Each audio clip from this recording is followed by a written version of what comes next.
Hello, gardening friends. Today is Sunday, February 12th, 2023.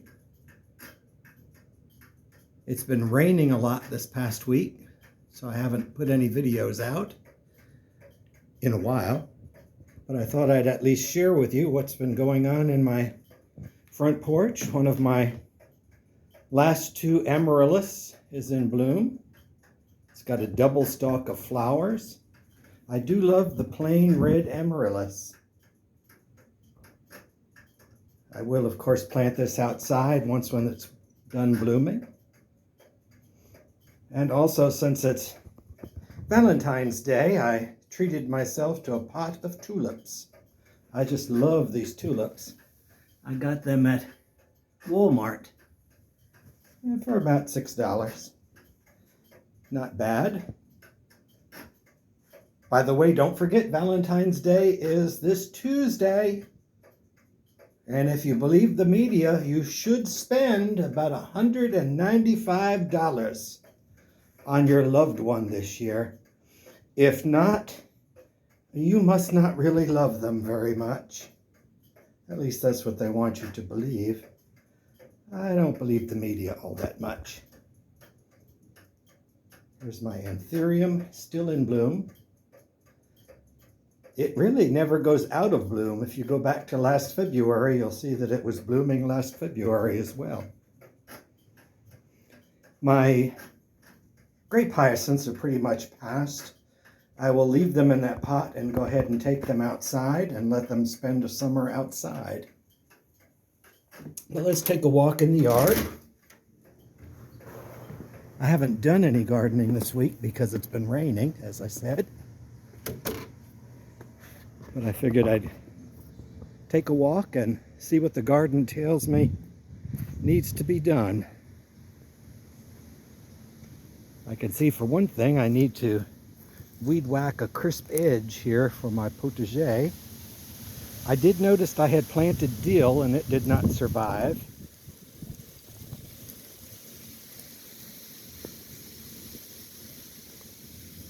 My sage did. Usually herbs are pretty good over here. And I've got my broccoli is still coming up. No broccoli yet. I do plan on putting more veggies in this front bed this year, since I've formalized it. You can see down the center I've got, well, it didn't used to be the center. That used to be the edge of the bed where I planted a lot of daffodils. Oh, I've got one little stalk of broccoli. Like I said, I will plant more. I've got some parsley. Here's one thing I see needs doing this week. The cycad is telling me to go ahead and trim the bottom leaves because they've drooped downward. This is the female cycad. And you can see all of last year's seeds in there. So I will go ahead and clean up all these stalks that have drooped. My banana did sprout from the top. It got nipped a second time by the cold, but it's still green, so it'll come back. I'm not going to touch that, but when that unfurls, I'll go ahead and clean it off. And I see I have some new growth coming on this grass. I do need to go ahead and trim all this grass back before it gets much bigger.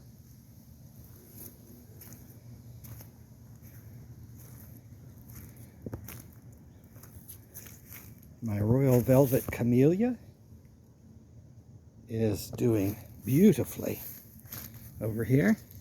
It is huge.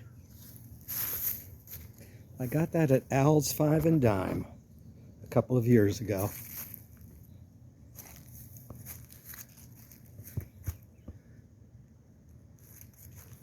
My Encore Azalea is also looking quite lush. That's Autumn Carnation. This is an unnamed variety of white camellia. I don't know if it's going to come in focus.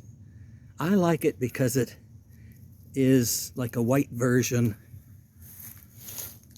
of Professor Sargent.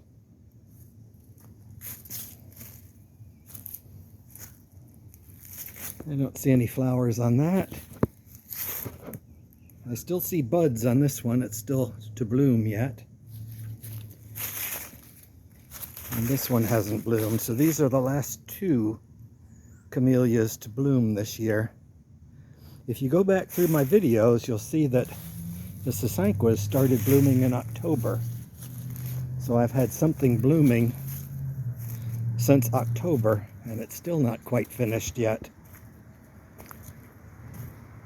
Construction it's still going forward. They're about ready to block off my street and do a little more work for the sidewalks. I don't think I've shown my opuntia cactus recently. I see the frost knocked a little piece off. I'll have to go ahead and clean that up. I did go ahead, what the frost does to this is it makes it droop. And so what I had to do was cut it, cut the droopy parts off. But you can see the grass has done really well. In fact, I really need to get it cut. But it looks like every Thursday it's going to be rainy for a while. This I've already shown you how I cleaned it up. The Australian tree fern is still unfurling fronds. There's really nothing new back here, but you can see the progress. I don't know if you can tell at the top of this satsuma, there's a whole bunch of buds coming out. This satsuma, you can see it kind of comes away from the house. What happens, it was a beautiful tree last year, and every now and then, this is on the west side of my house, we get really bad winds, and it kind of made the tree sag away from the house. So what I did is I cut it back, so I lost all the fruit last year. I figured this year the trunk has gotten stronger, and maybe this year it'll stay upright and I'll be able to have my fruits. I did cut back the African iris, and it's coming back nicely.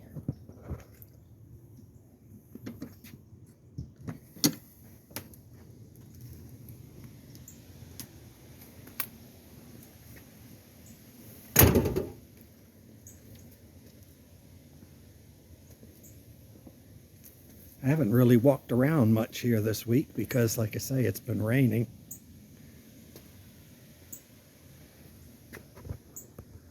I do see the rains have beat down these daffodils.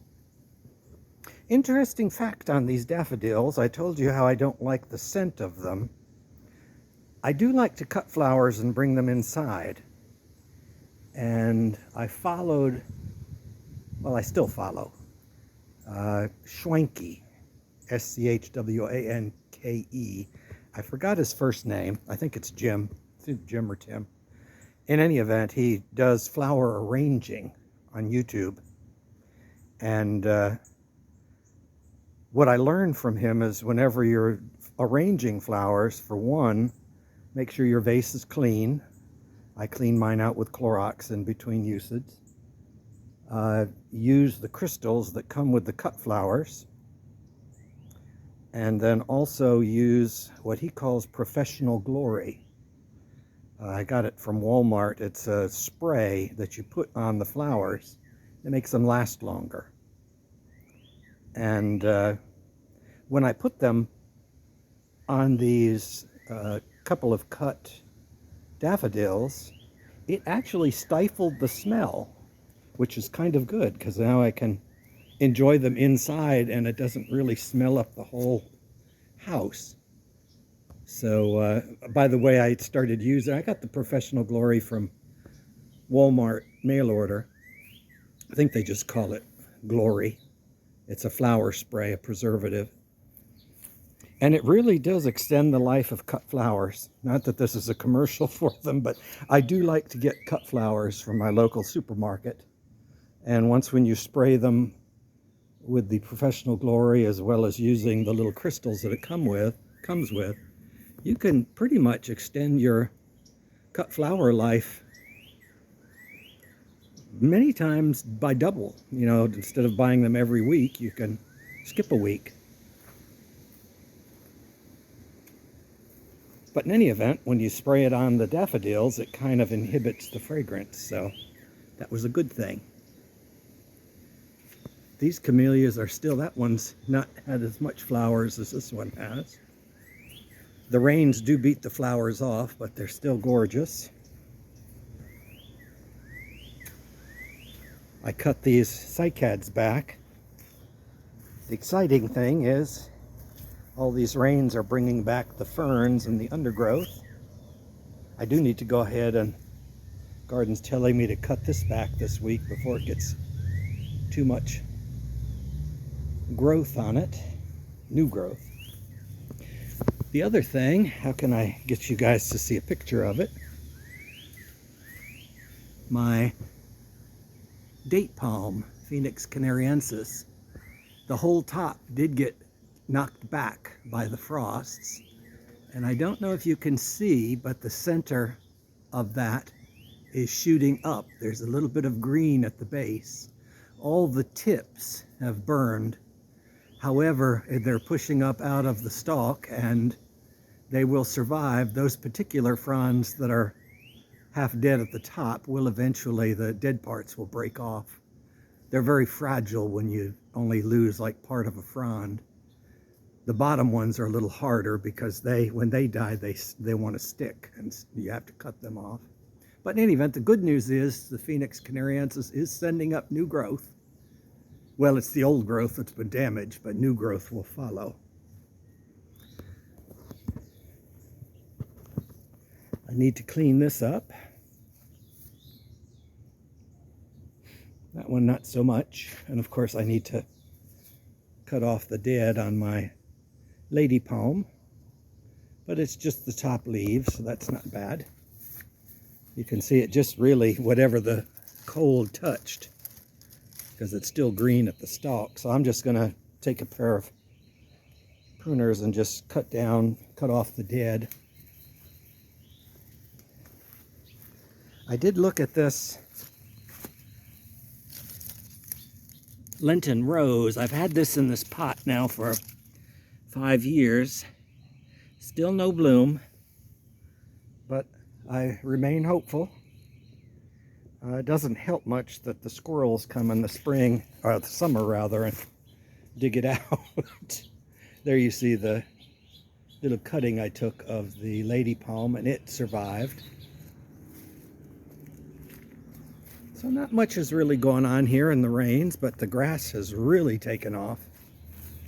I do need to go ahead and, like I said before, get that mowed. Here you can see blossoms on my strawberries. I do need to get some new plants and fill in the holes. Every year I fill all those holes, and some survive and some don't.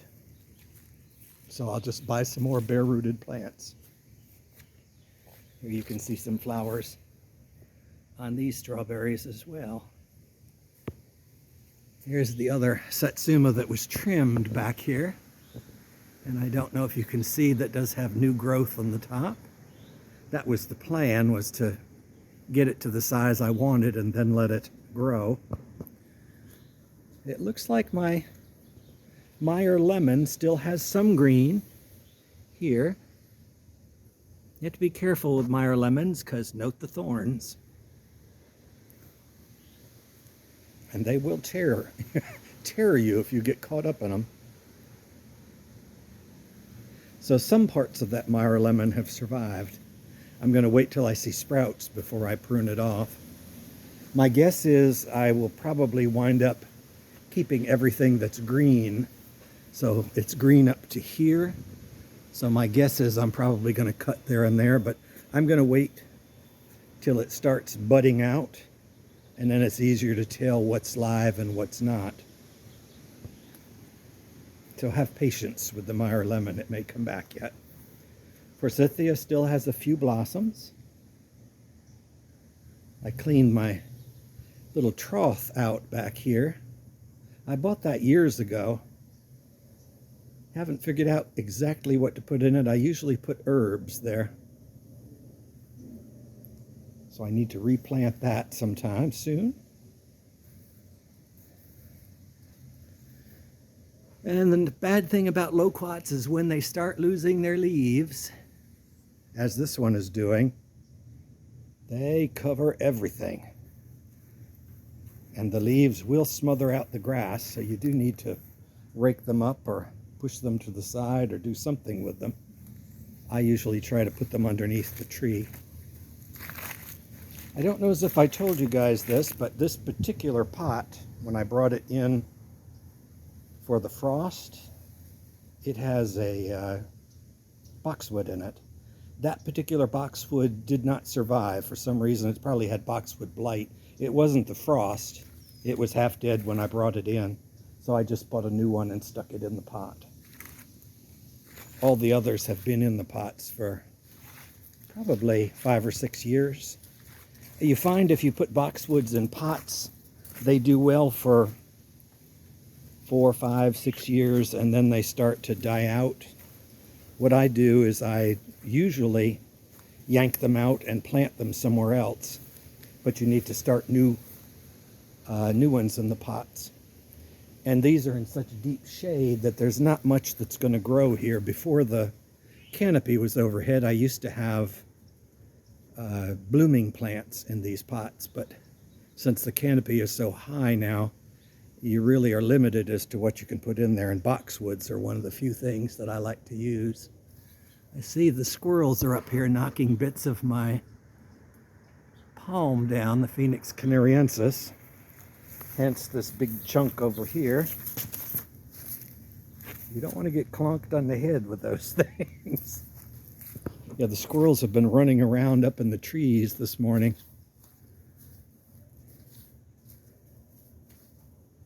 And I guess I see I do need to tie up the Sphatzahedra. It looks like the winds have knocked it down. I believe it's probably still, yeah, it's still got a top. Oh, it's got buds along the side. Down here, what I may do is go ahead and cut it back by half and encourage it to sprout out at the base. But I do need to go ahead and tie that up to the fence. That's another one of those plants that I envisioned having on the fence and being lush and green. And in reality, what happens is you get long sticks with a tuft of green at the top. Let's see, I did have the little cutting that I put in at the base of that last year. Let's see if we take a close-up. This was the cutting. Well, it's still got green at the base, so it may come back yet.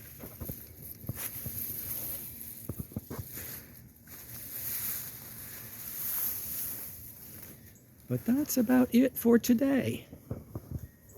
Like I say, it's mostly just walking around in the garden, and the garden is telling me what to do for the week, what needs doing. Really, the main thing here is trimming, edging, and mowing. A little bit of raking in the back, and some cutting off of the leftover grassy things. So I will leave you with that for today. So happy Valentine's Day. I know it's a little early. Have a good one.